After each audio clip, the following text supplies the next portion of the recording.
I wonder if I can talk about the theme given by the organizer, especially Professor Lee, how Japanese intellectuals and Japanese government try to learn from Western civilization and Western sciences. As you may know, it was in 1868.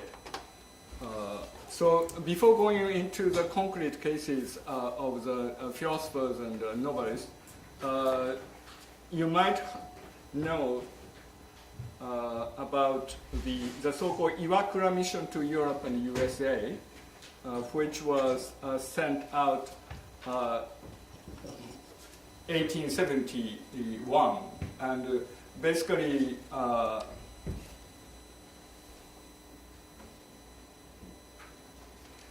they visited the U.S., United States, and after several countries in Asia, and they spent 2 years, and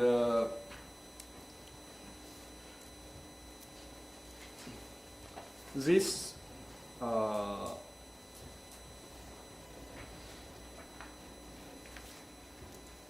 so you can see that almost immediately after the so-called Meiji Restoration, the Japanese government sort of tried to learn the Western sciences, but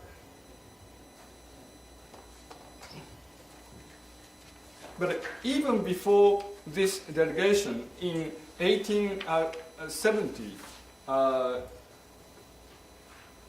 the draft rules for students overseas was written down. That is, this is a direction for the Japanese students who are going to study abroad, and this was made by the son of Iwakura Tomomi, the head of the delegation to Europe. And the point is that they had already sort of found out what are the most strongest sciences in each European country. For example, in the case of England, they thought, they had made a judgment that England is very strong for especially mechanics, laws of commerce, and geology, mineralogy, iron making, architecture, shipbuilding, livestock farming. And in the case of France, jurisprudence, international law, public welfare, zoology, botany, national population census. I think national population census, I think, very interesting. That, you know, they had already understood the importance of census and the astronomy and mathematics and physics and chemistry and architecture. And in the case of Germany, politics, economics, physics. And at the end, I marked it in red, school laws. So, and in the case of Netherlands, water management, architecture, shipbuilding. And interestingly, there's the item of the policies for the poor, to save the poor. And in the case of USA, postal law, you know, very particular. They have a very focused interest. But this was not the first delegation to the Western world. And there was a president, 1860 delegation to the United States and the 1862 first delegation to Europe, and the 1863 second delegation to Europe. So I suppose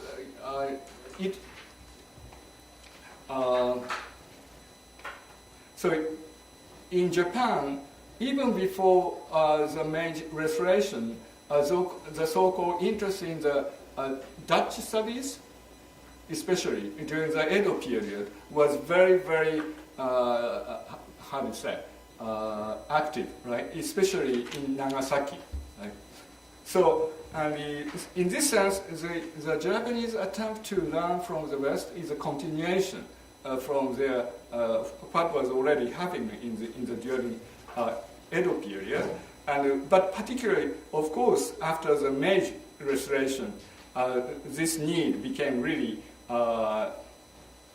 urgent, and so this Iwakura mission included 48 members.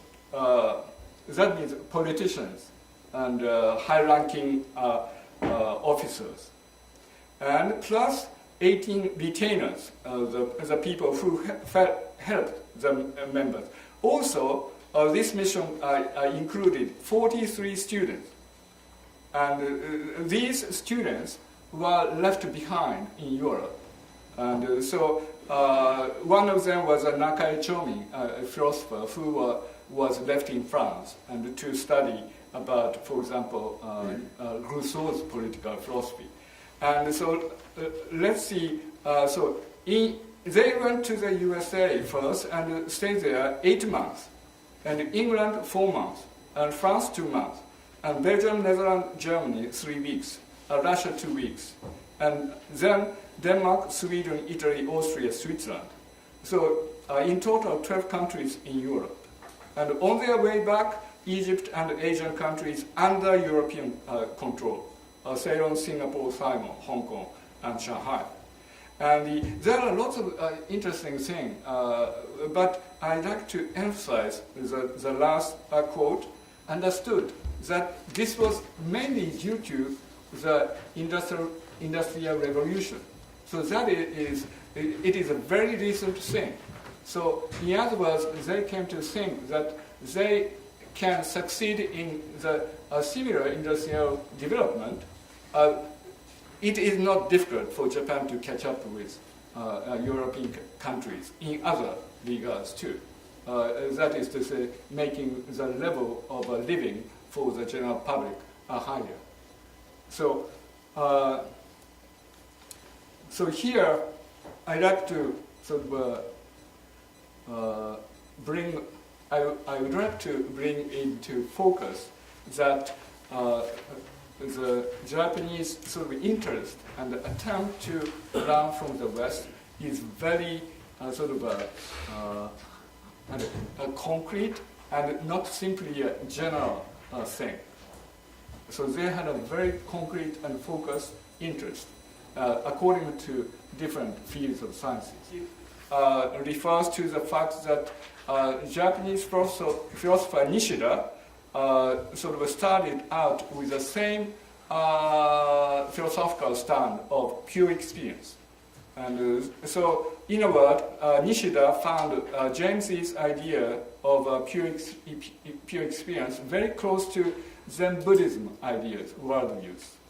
So the major tenet of the Jamesian philosophy of pure experience was a negation of the ontological dualism of subject-object, which entailed such consequential corollaries as a functional reinterpretation of the notion of consciousness, the discovery of the ambiguous body as the center of the field of lived experience, the thematization of the phenomenon of fringes or horizon structure as essential to any type of experience, and the restitution, recovery of affective values as originally pre-given in the ambiguity of pure experience, skipping.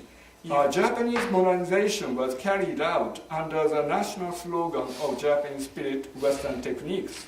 It was an expedient strategy to ingest, assimilate the cognitive technological achievements of Western civilization without compromising the traditional Japanese values in moral or spiritual spheres.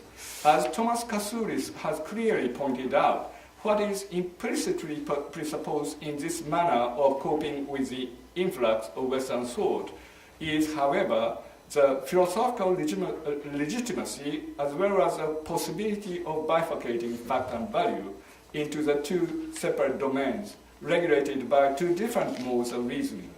The philosophical problem with modern Japan was brought to face was the dilemma that only a foreign way of thinking could justify preserving Japanese values.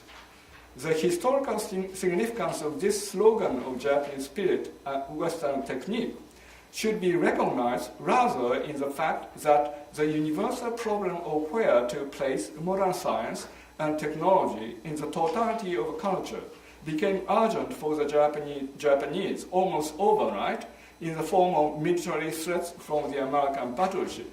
But in other words, here I think I'd like to argue that this question of Asian spiritual tradition and in the face of Western technology science is not a geographically limited problem. Nakai Choming is one of the pioneering scholars of the early Meiji period who endeavored to introduce Western thought and institutions to Japan, alongside Fukuzawa Yukichi, author of An Encouragement of Learning and an outline of a theory of civilization. Choming first studied Chinese classical texts and at approximately 16 years of age became well versed particularly with the Chuanzi and the historical record, Shiki. And let me skip and go to the second part, underlined. It is highly noteworthy that in addition to read, while Nakai was studying in France, it is highly noteworthy that in addition to reading French texts voraciously, Choming tried as exercises to translate Chinese classical texts into French. So this was what was Nakai Choming, one of the Japanese students, was doing in France. And he was measuring, in a sense, he was measuring the linguistic caliber or possibility of both languages, that is to say French language and Chinese language through translation. Yeah. Unfortunately, however, his intense learning had to be cut short due to the government's abrupt decision to do so. In April 1874, he left Marseille to head back to Japan by sea, stopping by various ports in Africa, India, and East Asia. This returning voyage proves no less significant than the stay in France, because Choming witnessed Europeans' domineering behavior toward African and Asian peoples. Merged with his sympathy towards Rousseau's critical view of European civilization expressed in Discours sur les sciences et les arts, which Choming would translate in 1883 under the title of Hi Kai Karon, Argument for Not to Civilize. This first-hand experience must have helped him establish his own critical distance with regard to European civilization in a global perspective. Later in 1887, he would have the gentleman of Western learning. This is a sort of fictitious character in his one of writing. One of the three protagonists in a discourse by three drunkards on government remark, "Truly our opponent lacks civility." This means our opponent means Europeans. Truly our opponent, Europeans, lacks civility while we possess it. He's against reason. A European is against reason. We stand for reason.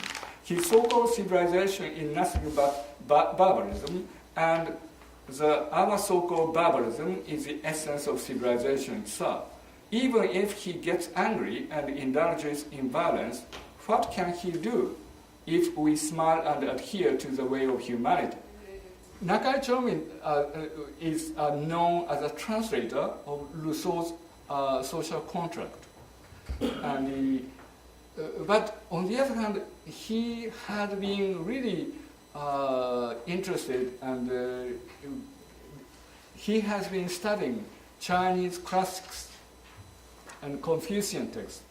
The question is that about Nakai Choming is that he made 2 translations for Rousseau's social contract. The first one was a mixture of Japanese and Chinese language, but the second one he tried only in Chinese language. And very interesting. And there are some reasons for this, which is mentioned in this brochure. But the point is that actually, in contrary to the image we might have about the Japanese modernization, it was in the early Meiji period was a time when there was a strongest interest in the study of Chinese classical texts, and the habit of making poems using Chinese was a sort of a common sort of a culture for Japanese intellectuals at that time. So, in that sense, that was one reason why Choming tried a second translation in Chinese language. And it turned out this Chinese translation had a very historical sort of influences beyond the national border, especially in China. Chinese students could read it. So, talk about the case of Natsume Soseki. And very quickly speaking, Soseki was born in 67. That is just in the previous year of the Meiji Restoration. So he was born in the Edo period, the last year, and the 1890, William James's Principle of Psychology came out. And the main idea of stream of consciousness. And as I said, this principles of psychology was a very important one for the Japanese intellectuals, including Nishida. And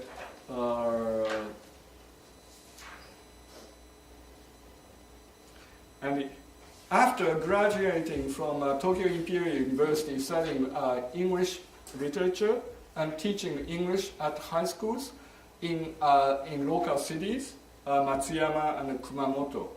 And Soseki was ordered to go to London to study classical British English literature.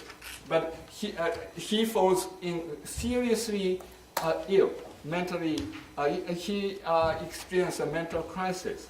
And Natsume Soseki came to think, what is the meaning of studying classical English literature for Japanese intellectuals? And first of all, it is said that Soseki was an excellent scholar in English and excellent writer in English. But still, Soseki felt, what is the meaning of it? And also, he felt there's no way for Japanese scholar to compete in this field with British scholars.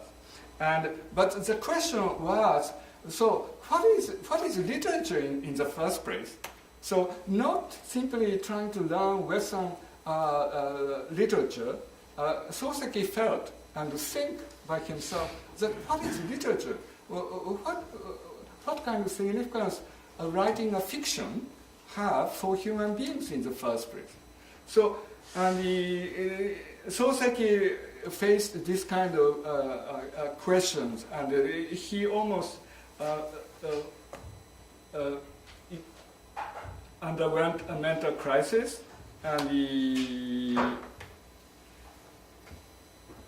so coming back in Japan, early 19th century. So at first he wrote a very theoretical work, theory of literature, and now you can find the English translations. And for example, you might know "I Am a Cat," Wan Hai wa Neko de Aru. actually there are mentions of William James several times in this work. And I am a cat, Wahaya Neko de aru. This is a parody of Japanese intellectuals, busy trying to really assimilate Western sort of sciences. And let me go quickly. The minor, this is called Stream of Conscious novel, and also 10 Night Dreams. This is my favorite. And the 1911, Nishida's An Inquiry into the Good, and also the Seito, the first literary magazine made sort of edited by women for the sake of women. And after this, the so-called new women controversy came up in Japanese society. And Japan's modernization is not internally but externally motivated, dragging Japanese onto the verge of a mental breakdown. This was his own experience. And so the key expression was internally motivated modernization and externally motivated modernization. So according to Soseki, Japan's modernization was basically externally motivated modernization, which is going to cause mental problems. And for example, in concrete quotes, for example, 1908, Sanshiro, one of the very popular story. It's about young Japanese student coming from the Kyushu area and coming up to Tokyo. And so Sanshiro says, I suppose Japan will develop more and more from now on. So, please notice the year when this Sanshiro was written, 1908. That is after the Japanese Russo-Japanese war with Russia. And Japan, fortunately, unfortunately, I think in hindsight, very unfortunately, Japan won the war, right? The war with Russia. And Sanshiro, I suppose Japan will develop more and more from now on, after the victory with this war with Russia. Master Hirota sensei, Professor Hirota responded, I'm sure it will perish. Japan will perish. After the Russo-Japanese War, we hear everywhere the arrogant view that we have now become a first-class country. I wonder how people can have such an optimistic view. However, I have no good idea myself for us to get through this pressing crisis. I have no other way but to say a diplomatic thing. That is, we had better try to develop with as much intrinsic interest as possible in order not to become neurasthenic, mentally sick. So Soseki was trying to describe the problems Japanese people were living in the Meiji period, but actually it was Soseki himself, consciously or unconsciously, was really struggling with the conflict between the old values and the values he has learned from the West. And this conflict we can witness, according to scholars, the way the man-woman relationship is described. And that is to say, the woman becoming really modern. But Japanese men, and including Soseki himself, was still attached to the old Edo values or the view, image of women. So let me just read the last quote. Even after May 50th, 40th year, that is the 1908, Soseki was depicting the conflicts between the men harboring, retaining the ideal of Edo romantic love and the women following the standards of the Victorian romantic love. Far from edifying readers through his method of reductive edification, this is a phenomenological sort of method he learned from William James, but it is rather Soseki himself who was being troubled by the conflict between the old ideal and the new ideal.